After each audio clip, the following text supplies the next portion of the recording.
salli wa sallim ala sayyidina maulana Muhammad wa ala ali sayyidina Muhammad. Allahumma qawwil Islam wal iman minal muslimin wal muslimat wal mu'minin wal mu'minat al ahya'i minhum wal amwat wa ansurhum ala walidin. Rabbi ikhtim lana minka bil khair ya khairan nasirin bi rahmatika ya arhamar rahimin. Assalamualaikum warahmatullahi wabarakatuh. Allahu akbar, Allahu akbar, Allahu akbar, Allahu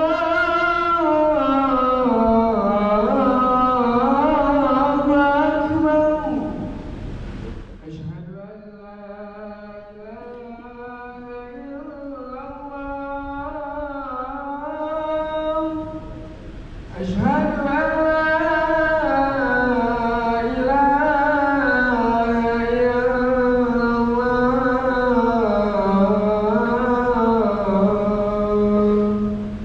Asyhadu an la Asyhadu anna Muhammadar Rasulullah. Asyhadu anna Muhammadar Rasulullah.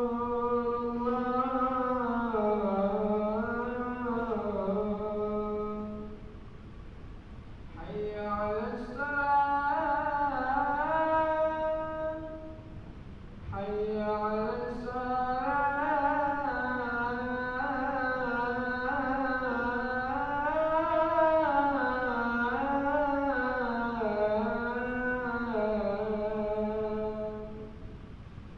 Hayya 'alal falah.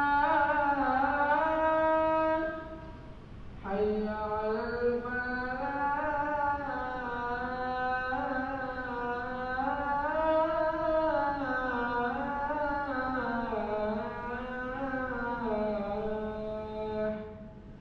Allahu akbar, Allahu akbar. La ilaha illallah.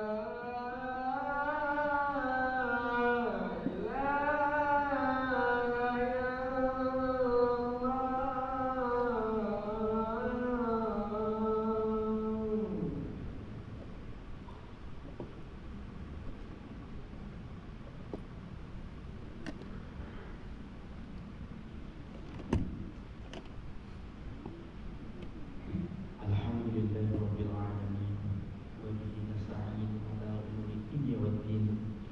Wassalatu wassalamu ala asyrafil anbiya'i wal mursalin nabiyyina Muhammadin sallallahu alaihi wasallam wa ala alihi wat tabi'in wa man tabi'ahum bi ihsanin ila yaumiddin. Asyhadu an la ilaha illallah wahdahu la syarika lah, lahul malikul haqqul mubin, wa asyhadu anna sayyidana Muhammadan abduhu wa rasuluhu shadiqul wa'dil amin. Amma ba'd, fa ya ayyuhal hadirun ittaqullaha haqqa tuqatih wa la tamutunna illa wa antum muslimun. Qala Allah Ta'ala fil Qur'anil Karim, bismillahirrahmanirrahim, wa may ya'mal mithqala dzarratin khairan yarah wa may ya'mal mithqala dzarratin syarran yarah. Hadirin sidang Jumat yang saya muliakan, yang saya hormati, dan semoga dirahmati oleh Allah Subhanahu wa taala. Pada bulan Ramadan ini, bulan yang suci, bulan yang paling suci di dalam tradisi umat Islam, di mana terdapat banyak hal fadilah, keutamaan yang ada di dalamnya, terutama kalau kita melihat bentangan kehidupan Nabi Muhammad SAW. Ada peristiwa nuzulul Quran, turunnya Quran terjadi pada tanggal 17 Ramadan. Terus kemudian kita juga melihat kemenangan perang Badar juga terjadi pada bulan Ramadan. Nah, peristiwa yang lainnya juga terjadi pada bulan Ramadan, termasuk Fathu Makkah. Nah, Pada kesempatan kali ini kita akan sedikit membahas bagaimana kita ingin belajar sesuatu dari kehidupan kenabian yang saya kira kita bisa melakukan reaktualisasi pada kehidupan kita masa kini. Nilai yang tidak pernah lekang oleh zaman, nilai yang selalu bisa diwujudkan untuk kita manfaatkan sebagai bekal, sebagai kehidupan, sebagai petunjuk bagi kehidupan kita, sebagai guidance bagi kehidupan kita sebagai individu, masyarakat maupun bernegara, dan kehidupan internasional tentu saja. Nah, kita tahu sebelum kenabian Muhammad pada umur 40 tahun, beliau ditempa dalam ruang yang tidak vakum sejarah. Beliau dididik besar, lahir besar dan dididik dalam lingkungan yang penuh dengan nilai-nilai budaya tertentu dan kehidupan yang sangat kompleks. Sebelum Islam kemudian diturunkan oleh Allah Subhanahu wa taala, kita ketahui bahwa setting kultural masyarakat Nabi Muhammad pada masa itu, beliau dilahirkan dari satu suku yang sangat dominan, suku Quraisy. Nah, disinilah beliau ditempa tepatnya sebelum umur 20 tahun. Ada peristiwa yang sangat besar. Setidaknya kalau kita baca lembaran sejarah, ada 4 perang antar suku di Jazirah Arab pada masa itu, khususnya di Mekah. Dalam lembaran sejarah itu dinamakan sebagai perang Fijar, dari bahasa Arab Fijar dan juga Fujur, artinya adalah durhaka yang sangat jelek. Mengapa dinamakan Fijar atau satu akar kata dengan Fujur?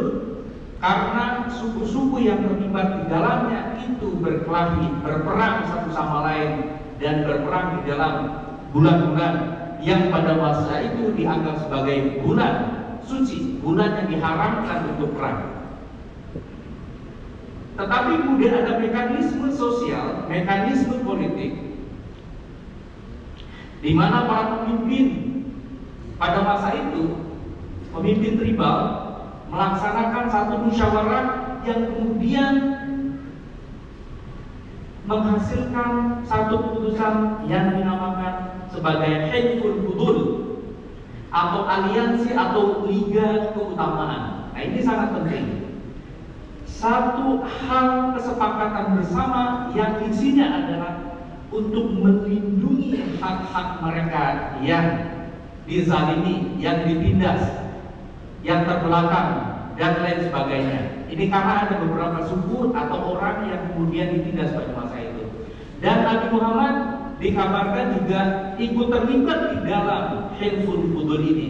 Nah, kalau kita melihat bahwa sejak remaja sebelum umur 20 tahun ada masa 4 hingga 5 tahun Fijar, perang Fijar, Nabi Muhammad terlibat terutama di dalam keterlibatan beliau dalam Dewan Musyawarah dan Dewan Aliansi Keutamaan ini. Ini sangat penting. Ini kita artikan sebagai satu, kalau dalam bahasa sosiologi tentu saja, satu model sosial di mana keremajaan Nabi Muhammad diliputi baik itu karakter dirinya maupun masyarakat, para petinggi, the elders pada masa itu yang memiliki kemampuan menjadi rekonsiliator, menjadi mediator bagi konflik yang ada. Nah, jadi tidak ada kenabian Muhammad itu turun dalam vakum sejarah. Nah, selain karena itu kita melihat bahwa Jazirah Arab itu dihimpit 2 imperium yang besar. Jadi, selain kompetisi di antara para kabilah yang kita ketahui masa itu disebut sebagai era jahiliyah, bukan berarti era yang tidak melek huruf, tidak melek sastra dan sebagainya, tapi karena memang barbarianisme itu dianggap sebagai satu solusi tanpa hukum. Maka kemudian Hilful Fudul ini menjadi satu aspek yang penting. Nah, selain kompetisi ini dalam dihimpit 2 imperium besar tentu saja, yakni Bizantium dan juga Sasania, ya kan? Nah, disinilah kenabian Muhammad atau diri Nabi Muhammad pada masa jauh sebelum beliau menjadi Nabi Muhammad, 20 tahun sebelum Nabi Muhammad menjadi Nabi, itu sudah diliputi oleh berbagai peristiwa yang sangat penting. Kita ketahui misalnya beliau disebut sebagai Al-Amin, yang dipercaya, yang terpercaya. Beliau juga disebut sebagai Al-Sadiq, ya kan, yang dipercaya. Nah, ini sosial kapital ini, kapital sosial ini sangat penting. Bahkan keterlibatan beliau di Hilful Fudur, kemudian masyarakat Quraisy di sekitar itu, di mana masyarakat Quraisy ini dominan dan Bani Hashim sebagai yang paling dominan. Nabi Muhammad kemudian timbul atau muncul sebagai seorang tokoh muda yang dipercaya oleh berbagai kalangan untuk menyelesaikan beberapa masalah yang pada masa itu dianggap sebagai signifikan, paling penting. Makanya Al-Amin. Ini peristiwa ini penting, Al-Amin, hingga kemudian kenabian Muhammad hingga umur yang dianggap dewasa, yang dianggap matang 40 tahun, itu sudah siap secara pribadi, secara kultural, secara politik dan sebagainya. Nah, ini yang perlu kita percaya. Bahkan tentu beliau bukan hanya sebagai, kalau kita baca dari terminologi saat ini adalah primus inter pares, ya kan? The first of the equals, yang pertama di antara yang sejajar. Tapi kemudian ketika kemudian beliau jadi nabi, bahkan surat menyurat dan melakukan diplomasi politik dengan Kaisar Bizantium Heraklius misalnya. Bahkan Heraklius di dalam Sahih Bukhari digambarkan bahwa beliau pernah ditanya bahwa apakah panjenengan, apakah Anda menyalahkan Nabi Muhammad karena beliau pernah mengatakan satu kebohongan.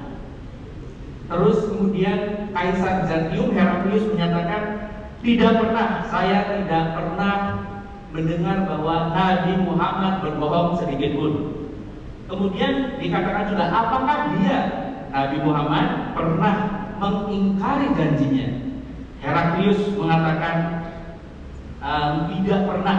Yang saya khawatirkan pada masa perdamaian ini, gencatan senjata, saya khawatir beliau mengkhianati kami.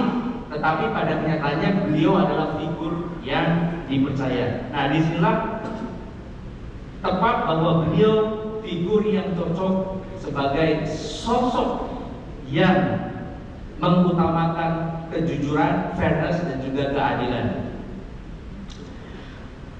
Pelajaran kemudian yang kedua, para hadirin yang dimuliakan oleh Allah, adalah ketika kemudian beliau memasuki kenabian, ada tahun-tahun di mana beliau dipersekusi, dizalimi, baik beliau secara pribadi maupun mereka yang sudah masuk Islam.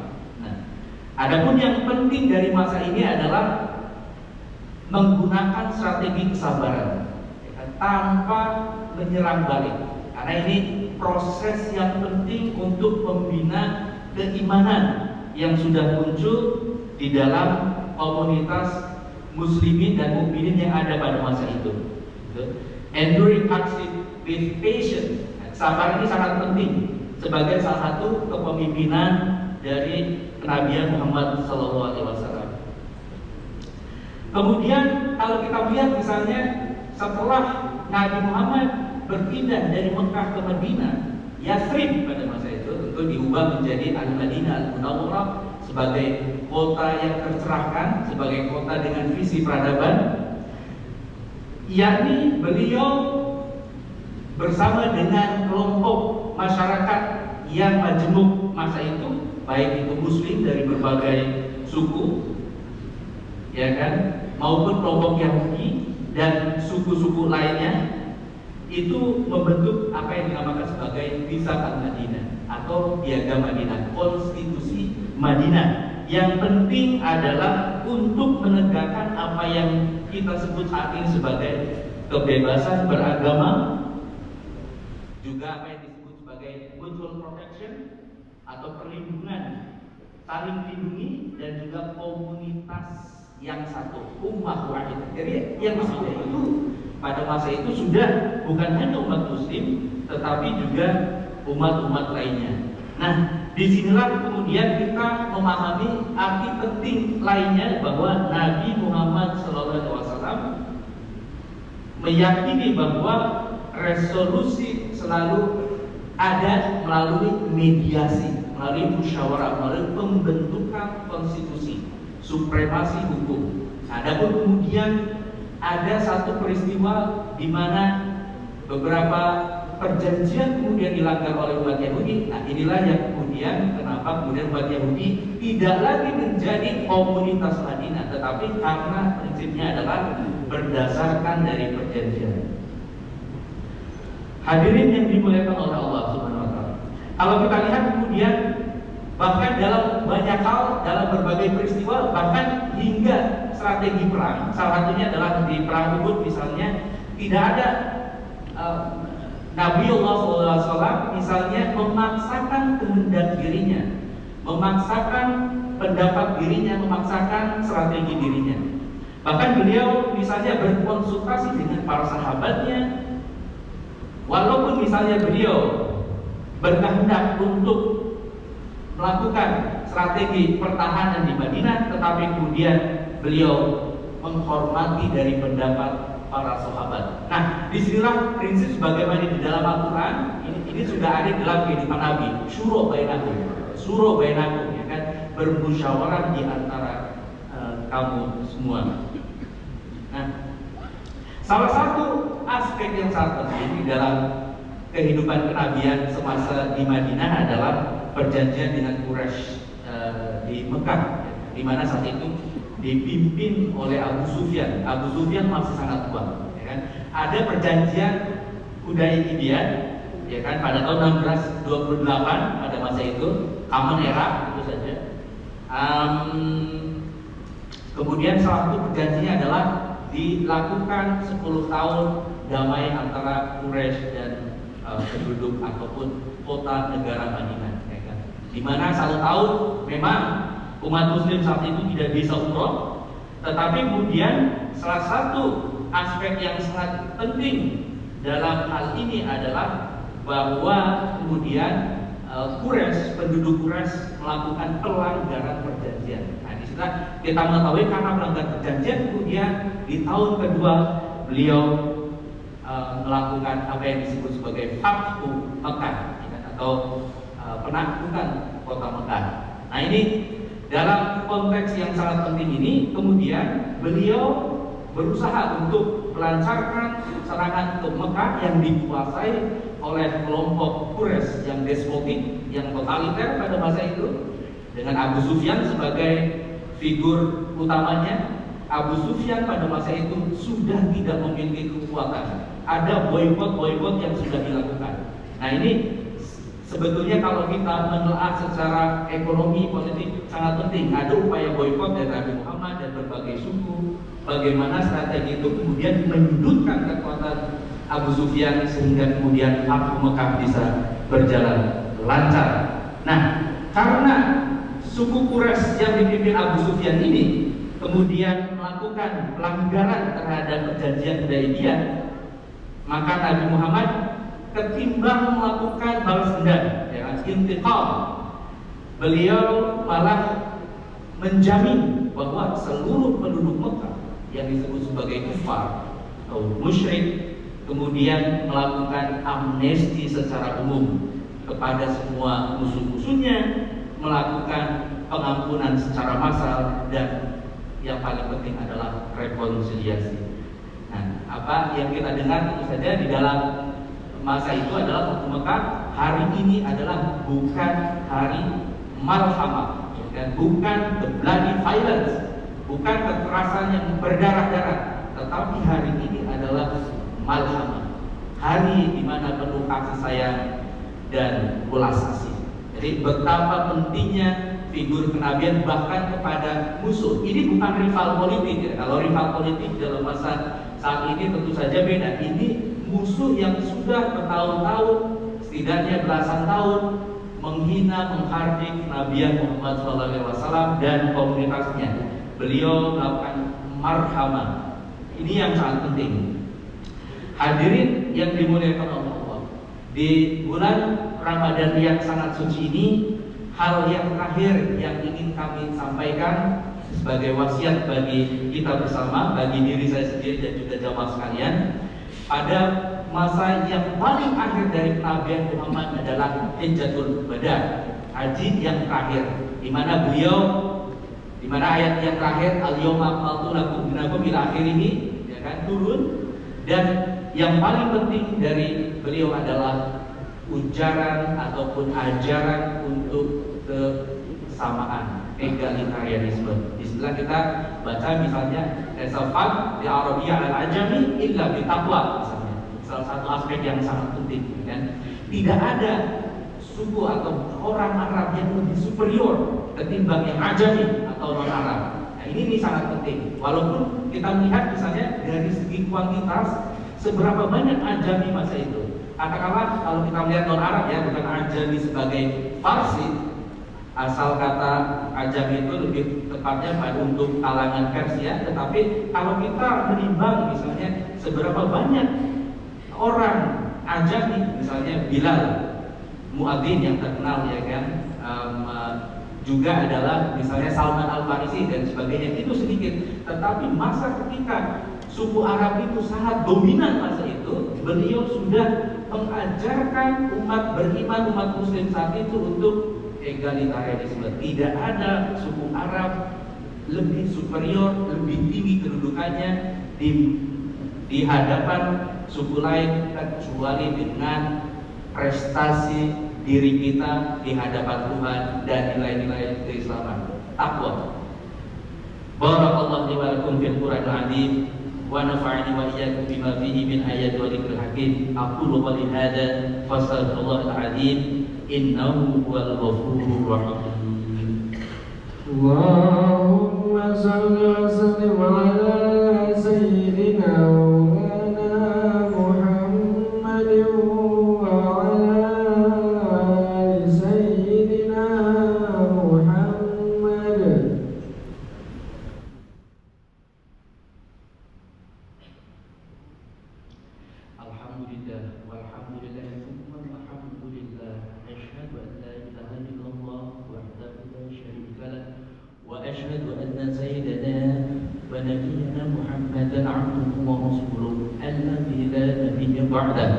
Allahumma salli wa sallim ala nabiyyina Muhammadin wa ala alihi wa sahbihi wa man tabi'ahum bi ihsanin ila yaumil qiyamah. Amma ba'd, fa ya ayyuhan nas usikum wa nafsi bittaqwallah faqad faza al-muttaqun.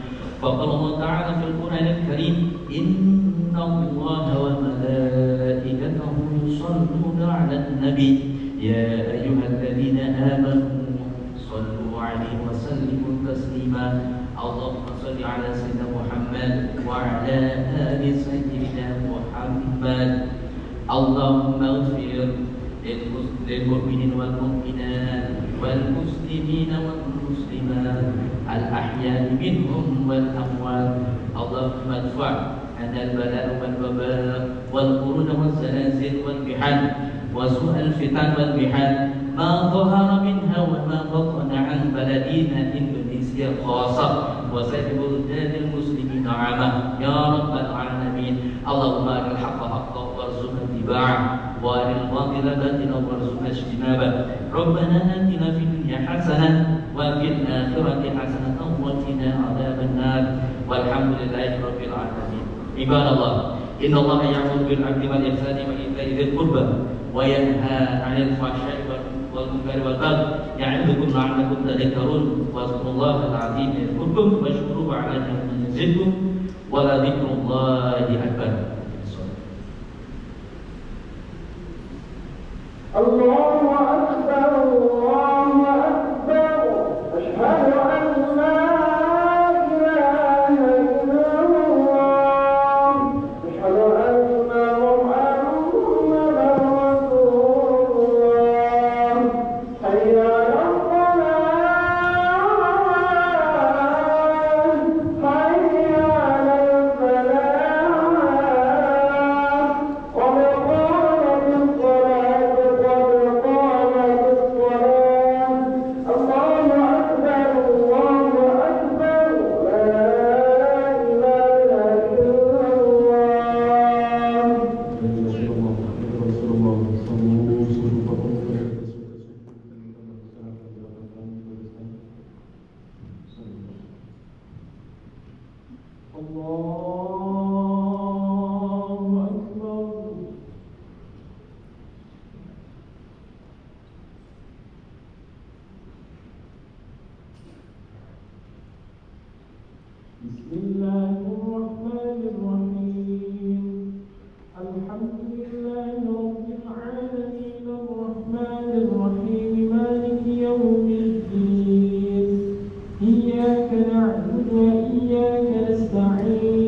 اهدنا الصراط المستقيم صراط الذين أنعمت عليهم غير المغضوب عليهم ولا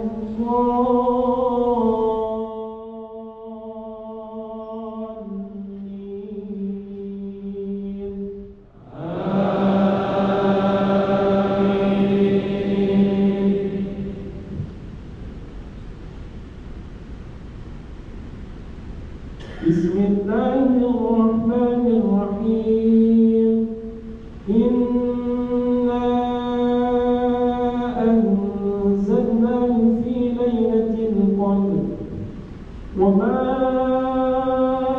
أدراك ما ليلة القدر ليلة القدر خير من ألف شهر تنزل الملائكة والروح فيها بإذن ربهم من كل أمر سلام هي حتى مطلع الفجر الله أكبر سمع الله لمن حمده الله أكبر الله أكبر الله أكبر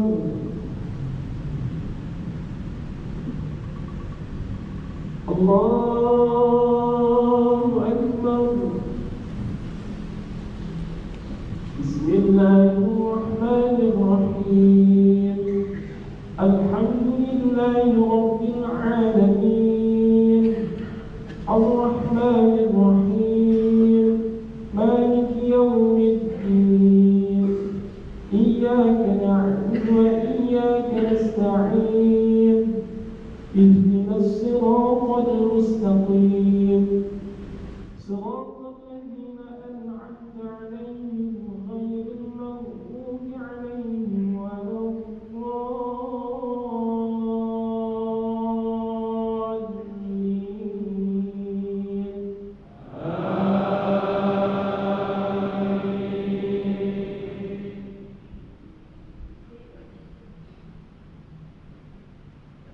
بسم الله الرحمن الرحيم قل أعوذ برب الناس ملك الناس إله الناس من شر الوسواس الخناس الذي يوسوس في صدور الناس من الجنة والناس الله أكبر سمع الله لمن حمده الله أكبر الله أكبر الله أكبر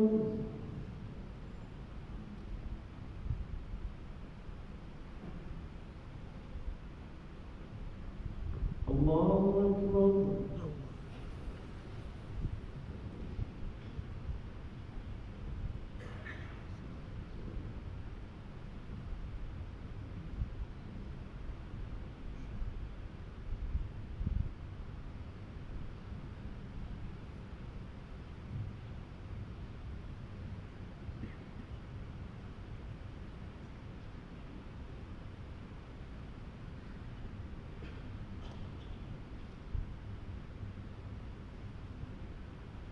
السلام عليكم ورحمة الله السلام عليكم ورحمة الله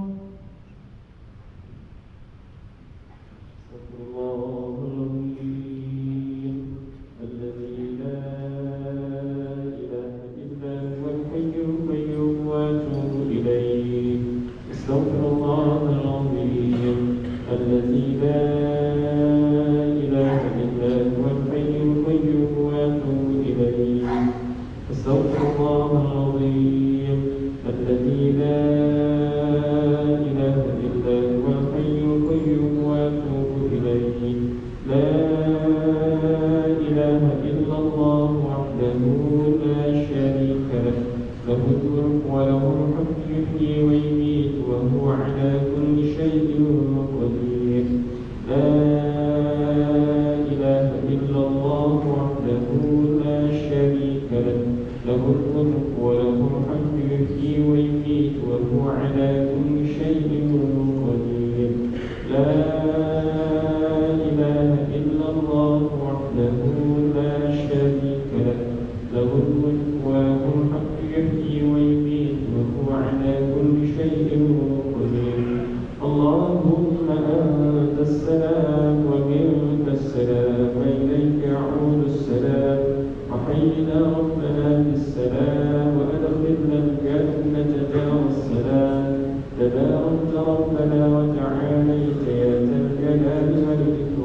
الرحمن الرحيم مالك يوم الدين إياك نعبد وإياك نستعين اهدنا الصراط المستقيم صراط الذين أنعمت عليهم غير المغضوب عليهم ولا الضالين آمين. أعوذ بالله من الشيطان الرجيم. بسم الله الرحمن الرحيم. اللهم صل وسلم وبارك على سيدنا محمد وعلى الله رب العالمين حمد الشاكرين حمد الناعمين حمد يوافي نعمه ويكافئ مزيدا يا ربنا لك الحمد كما ينبغي لجلال كريم عظيم سلطانك ربنا